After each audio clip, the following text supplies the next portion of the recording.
What's up, guys? Dare here with Fantasy Football Advice, coming at you with a mock draft Monday standard on Fantasy Football Calculator, 12 team from the 10 spot.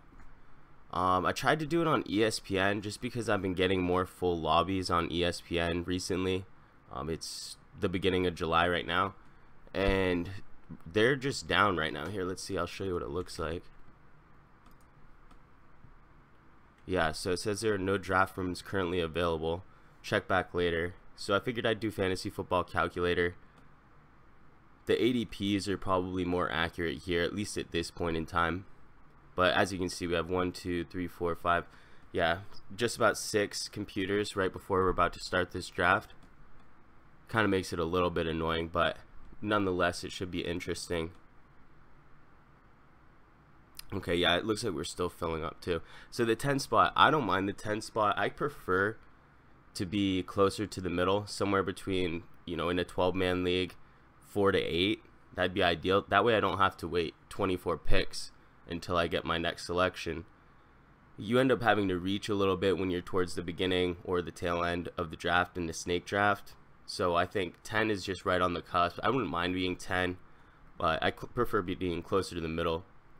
Players you can get in this range, I mean, between 7 to 10, it's pretty unanimous. It's it's AJ Green, LeSean McCoy, Mike Evans, and Jordy Nelson. If you ask me, maybe someone throws Melvin Gordon if they value him high, or Devontae Freeman in there too.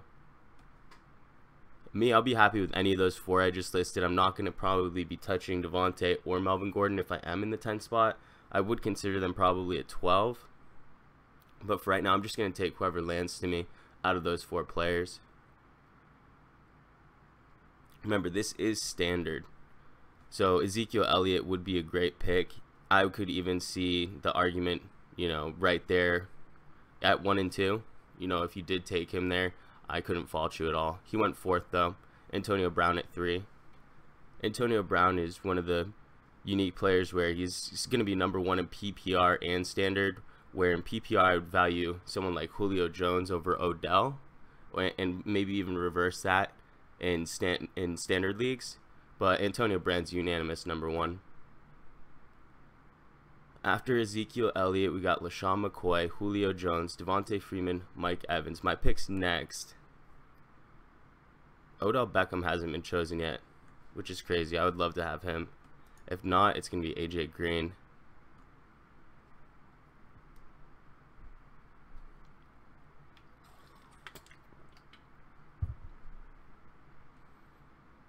Odell Beckham should definitely have a good year, even with the target shared probably decreasing a little bit.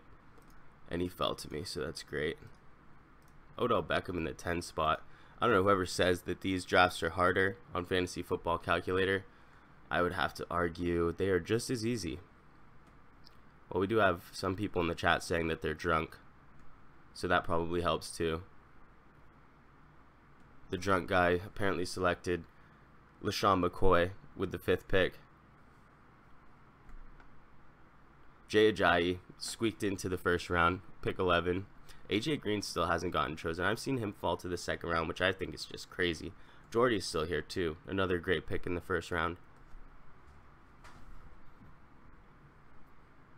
Seems like these guys are trying to do a lot more talking than actual drafting. But it always makes it interesting when you have people in here to kind of mess around with.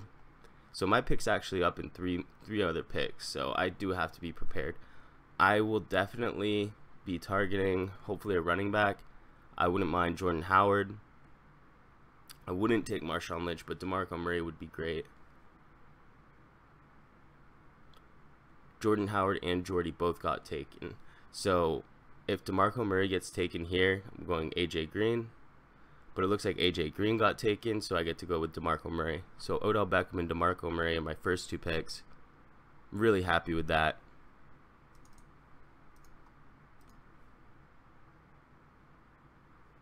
That should set me up with some freedom for the rest of the draft. And I don't normally make plans for like a strategy, what I'm going to do if I'm going to target RBs heavy or RBs late.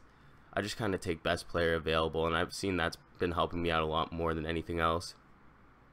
Marshawn Lynch is a player who's really been climbing up these draft boards. to call him, right now he's RB1 essentially. I've seen him ranked as high as RB10. I've seen him ranked as low as RB18. But I think it's by the time the draft season comes, where we're actually taking our live draft picks, I wouldn't be surprised if he's right at the tail end or the top of the second round. That's really where he's climbing to.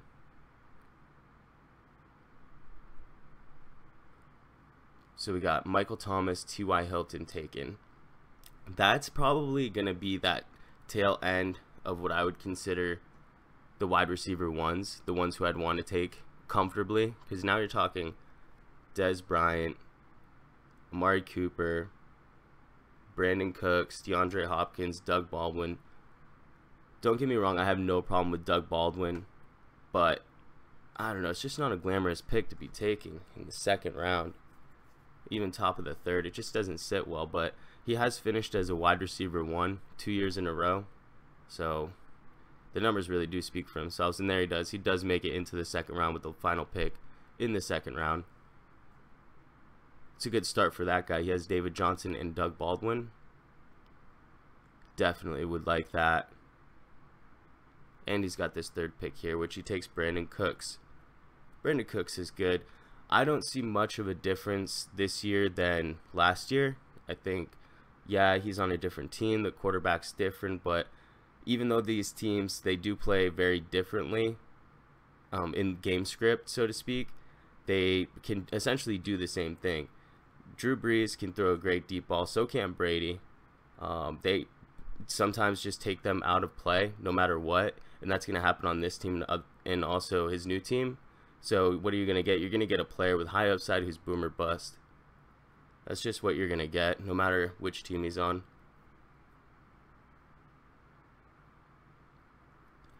Aaron Rodgers made it to the third round. Terrell Pryor, now that's a player who's been climbing a ton. I'm starting to wonder, at what point do we draw the line? I'm coming up next, but with Terrell Pryor, like, at what point are you not getting a good value on him anymore? Because if you're talking early third round, I don't know, that might be a little too pricey for me. This player's RB1 or wide receiver 1. Here's my pick. So Joe Mixon's available. I'm gonna go wide receiver.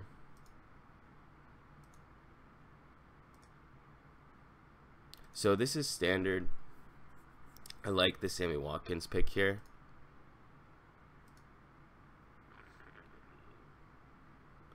Yeah, I think Watkins. It's either Watkins or Thomas. I think I'm gonna have to go Thomas for safety factor alone. I'm gonna work in some. I mean, maybe if Watkins is still there next round, I will take him. But I'm gonna show you guys how you can work in Watkins with your team, just by balancing out with safe picks. So even if he busts, you'll be okay. You don't want to feel forced to start him week 1. You want to kind of see how he does, how he's progressing through preseason, so that way you know you're getting a great value on him. But Watkins is, man, he's a stud. He has top 5 potential. I don't know who you are if you argue otherwise. He really does. He's proven it. And since he fell to me again, I'm going to take him.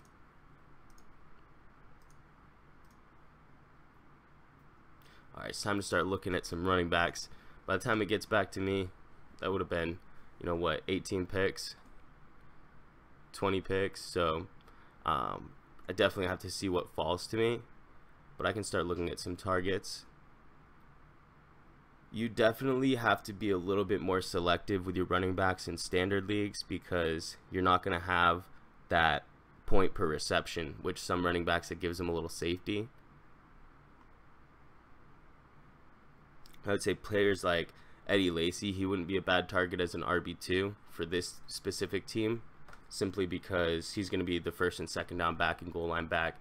That's valued much higher in standard than it is in PPR. Because a player like, let's say Danny Woodhead, for instance, in PPR, would just blow by Eddie Lacy any given week in PPR. But in standard, Eddie Lacy is definitely the play there, hands down.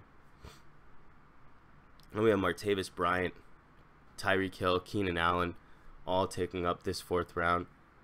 Martavis Bryant, that's too early for him. I know he could finish as a wide receiver too, but with all those question marks, can you really take him there right now? Jarvis Landry, that's an interesting guy to talk about because don't touch him in standard. He's not that great at all because he will get you, somewhere in the neighborhood of 90 to 100 receptions and 1,100 yards. But when you only add in 2 touchdowns, you're not going to get many points at all. Realistically, in standard, that's just 110 points for the yardage and then another 14 points for the touchdowns. It's really nothing at all. A player who has, 800 yards and 8 touchdowns or 10 touchdowns is going to be just as good. So yeah, Jarvis Landry, he's, maybe top tier wide receiver 3, bottom wide receiver 2 with limited upside in standard. I would take Crabtree all day over him. And not Edelman, actually. I think Edelman and Landry are probably equal. But I'd definitely take Crabtree in a standard league over Jarvis Landry.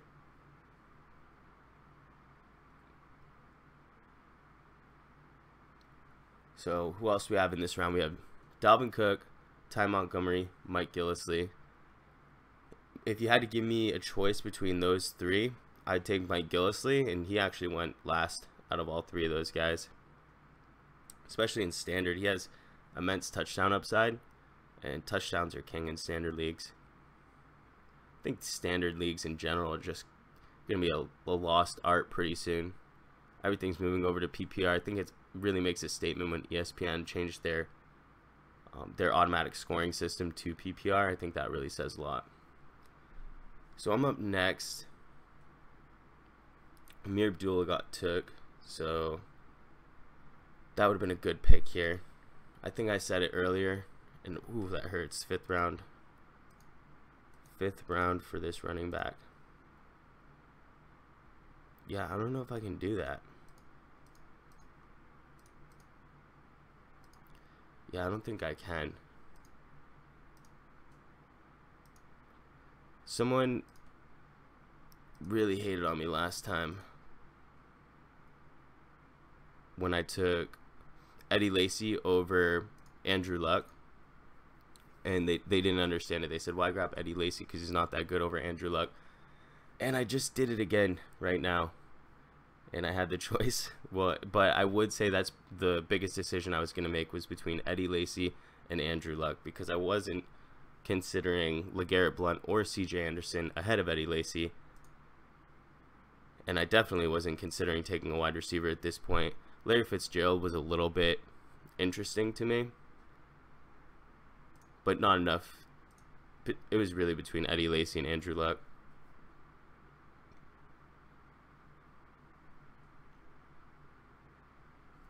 So Kelvin Benjamin in the 5th, Brandon Marshall in the 5th. Andrew Luck did get taken. So I think the pick here is probably Paul Perkins or Larry Fitzgerald. I think I'm going to go Larry Fitzgerald. He is best player available, and that's the strategy I implore. So, all right, so what do we got here? So we have Odell Beckham, Demaryius Thomas, Sammy Watkins, Larry Fitzgerald. Those are my top 4 wide receivers. Remember what I said about Sammy Watkins. You have to balance with high upside guys and high floor guys, because most of the high upside guys like Sammy Watkins don't have a very high floor. But Larry Fitzgerald, Demaryius Thomas, they both have excellent floors. Great pairs to have with Sammy Watkins, so I wouldn't even feel obligated to start Watkins week 1. Larry Fitzgerald already has one of the best starting schedules for a receiver, so I would be looking to put him in my lineup. So it really would be between Demaryius Thomas and Sammy Watkins for week 1. And just because Thomas is so consistent, I would pick him till I see what Sammy Watkins is bringing to the table. Excuse me. We got CJ Anderson, LeGarrette Blount. Yeah, not interested in taking either of those guys at all. I'd like to think Anderson has a good year. Paul Perkins wouldn't have been a bad pick. I'd like to think that Anderson's going to have a good year, but he just hasn't really shown me that he's going to be a capable back for years to come. I'm really interested to see what Jamaal Charles does coming back from this injury. I really have faith. He's been such a great player for so long, but I know his injuries are just brutal. You mean to keep you out for like 2 years, you know it's something serious. But I would love to see him come back and succeed, you know, especially for someone who drafts him in fantasy in like the 11th round, ends up getting a guy who gets maybe 1,000 yards. That would be epic. But Willie Snead, he's a guy who definitely gets a bump down in standard. I mean, if you're only getting, you know, he has an upside this year, but if he only gets, you know, what are the averages, which is like 906 touchdowns, that's nothing. That's, you know, what, 126 standard points? That's not enough. Not enough as your wide receiver 3 on this team. And with Keenan Allen, this guy has, he's really kind of thin at the position. Let's see who he could have taken. He could have taken someone like Emmanuel Sanders. That would have been better.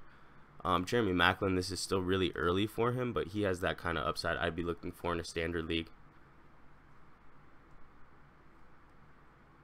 Derrick Henry, Danny Woodhead. Woodhead, I don't need to tell you. Downgrade for sure in standard. Stephon Diggs, I see he's coming up. I won't be touching him until, you know, maybe 9th round in standard too. But we're in the 7th, so now you can really start, you know, analyzing your players a little bit differently. Still not thinking about a quarterback. Would consider a tight end if it was a great deal. But what I'm looking at, I don't see it. I wouldn't mind Mark Ingram right here with this pick. It's either Mark Ingram or Pirine.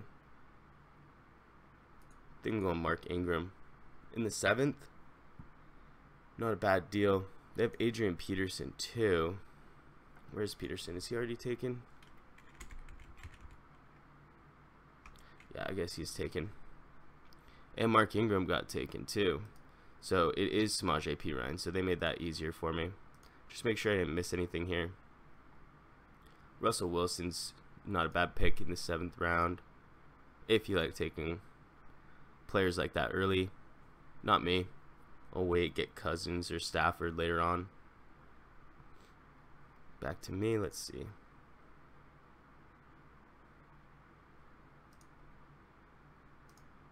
Yeah, I'm not seeing anything that's really interesting me that much. Yeah, I think I'm going to go for running back. Crazy enough, I think the pick's Matt Forte right now. He's not that good, but I can't really rely on guys who aren't even starting right now. So Matt Forte, Jonathan Stewart, Thomas Rawls, Terrence West. Alright, Matt Forte. It's ugly, but welcome to the squad. Okay, so let's see what I'm doing here. I got Eddie Lacy, Matt Forte, DeMarco Murray, and Samaje Perine. That is, yeah, it's not the best running back core I've had in a while.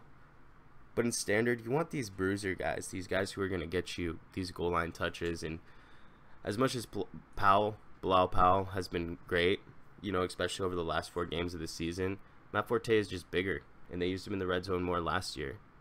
So, Bilal Powell's, you know, 4 receptions for 40 yards and maybe 3 carries for, you know, 12. That's not going to be, that's going to be great points in PPR. That's going to be what, 8, 9 points in PPR. Not bad for a player who wasn't that involved, but in standard you're literally getting 5 points, 4 points. It's really just not enough.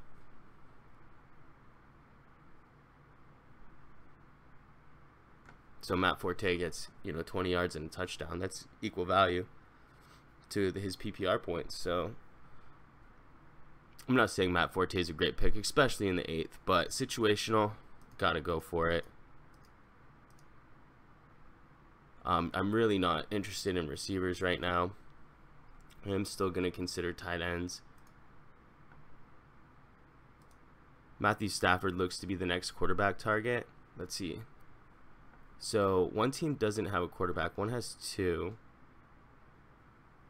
Okay, so me and one other person don't have a quarterback. So I'm not going to feel too obligated to pick one, because even if he does have a backup plan, I do want Stafford out of these quarterbacks. Let's see. Eric Decker is not a bad pick, especially in standard.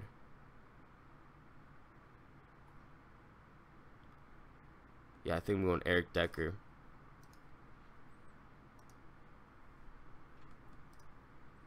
And then I'll get Matt Stafford on the wraparound. So Eric Decker, he has some good touchdown upside, that's for sure, because he's averaged like 1,085 yards and 10 touchdowns the last 4 years, excluding last year. So the 4 years prior to that, if you can get double-digit touchdowns, you're a wide receiver too. It's like simple as that.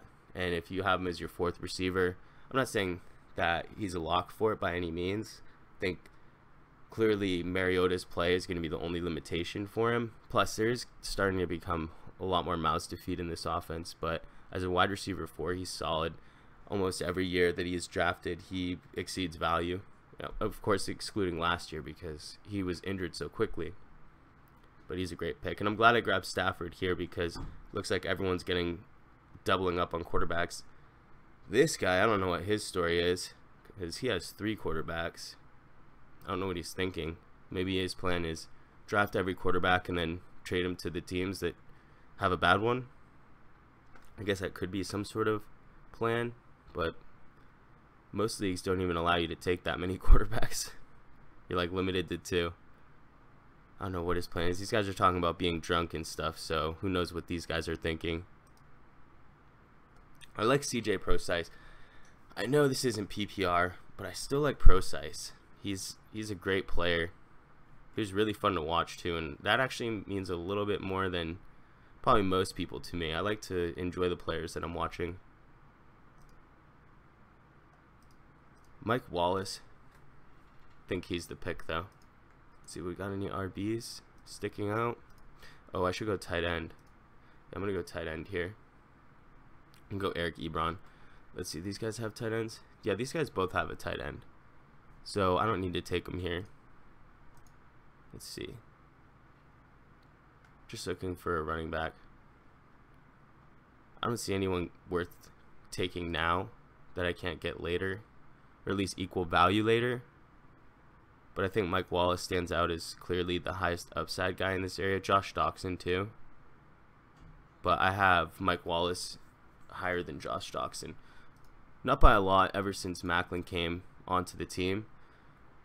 Because Doctson definitely, you don't know his upside truly. Mike Wallace, now that he's obviously not going to get a crap ton of targets, you basically know what he's going to do now. So let's see, Eric Ebron. I wouldn't even be upset with Coby Fleener. There's a sleeper pick for you guys. Coby Fleener.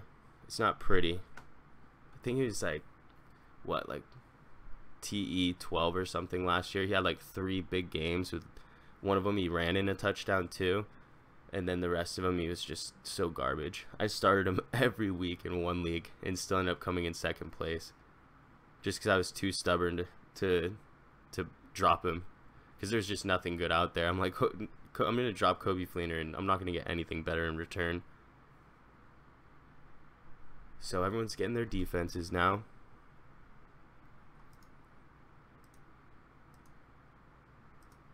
Let's see. Should be looking at a running back. Don't draft Giovanni Bernard. Don't do it. D'Angelo Williams. I don't even think he's on that team anymore. James White, not interested.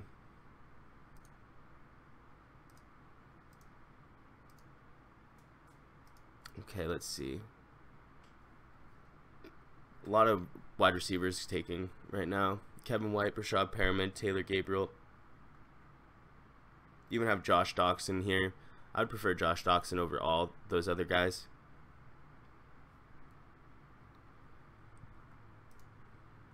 Alvin Kamara, not bad. Joe Williams, I hear a lot of talk about him, but I haven't been sold on him yet. Dante Foreman's not bad. Jonathan Williams, Duke Johnson, James White, Dion Lewis. It's just a big mess right here. I don't know how these rankings are. So like there could be a great player that I really love just down here. So I'm just looking through here. But I mean, if I am going best player available, I wouldn't be taking any of these RBs, but I might be forced to here. I think the pick's gonna be Joe Williams or D'Onta Foreman.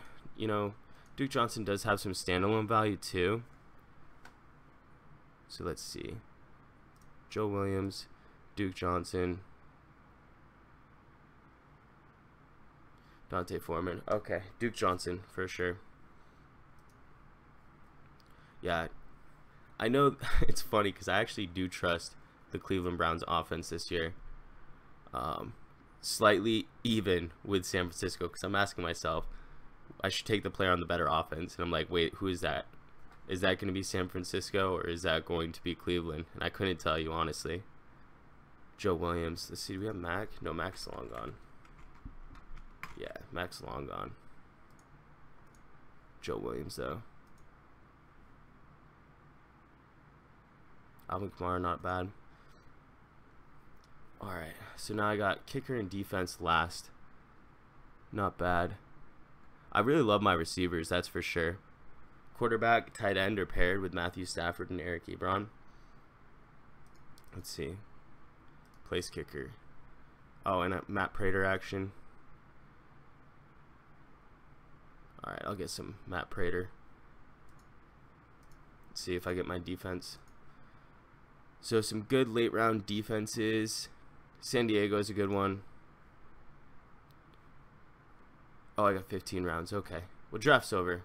Never mind. I drafted no defense. There's a nice little tactic for you guys. I wouldn't draft a kicker either. Had I known that you wouldn't have to draft one. That way, if anything happens in preseason, you can just pick up a player, drop a player up until the first day of the NFL season. And then in which case you do need a kicker and a defense. But up until then, just hold them with players who are sleepers. So where is the weak link? Definitely my running backs. So Eddie Lacy and DeMarco Murray, not bad 1-2. I think I started off pretty good there. But I think taking the pick of Larry Fitzgerald to even out Watkins was probably what started to lead me in the wrong direction with the running backs. I tried to overcorrect it by reaching on players like Perine in the 7th round is a reach, if you ask me. Not based off of ADP, but based off of my rankings. Matt Forte, definitely a reach in the 8th round, but if you consider who's after what you got, Latavius Murray, Kenneth Dixon, Kareem Hunt, Jamal Charles, Theo Riddick, in a standard league, I still think I would make that decision again, but it's definitely sloppy running back play here, and I think you could translate to that being the trickle-down effect for me trying to make up for the Watkins pick, because the Watkins pick was the reason I grabbed Larry Fitzgerald to balance out my roster. So that's the kind of thing that could happen to you if you try to draft a player like Watkins and handle a balanced draft strategy. So just keep that in mind. Decker and Wallace, I love those picks. Eric Ebron, Matthew Stafford at quarterback and tight end. That's a great tandem I'm happy with. Then to throw in Matt Prater. I mean, it's just a kicker, but to have that triple threat saves you some time. You know, you're watching, make sure every week you're watching the Detroit Lions games. Get your tight end, your quarterback, and your kicker all in once. Not too bad. If I did have to rate this draft, I would probably give it about a 7 out of 10. Just because the running backs were really not that great. But I have, you know, definitely players who, if they all succeed, like Larry Fitzgerald's going to be wide receiver 1 through the first 4 weeks because he always is every year. Sammy Watkins could end up being a wide receiver 1, so that's some trade value right there I could see in the future. If this was my actual live team, these would just be some things that I'd be thinking of just for the future. But that's going to do it for that video. I really hope you guys enjoyed it. If you did, toss this video a big thumbs up. Check out our website, thefantasyfootballadvice.com. We'll catch you in tomorrow's video, and have a great one.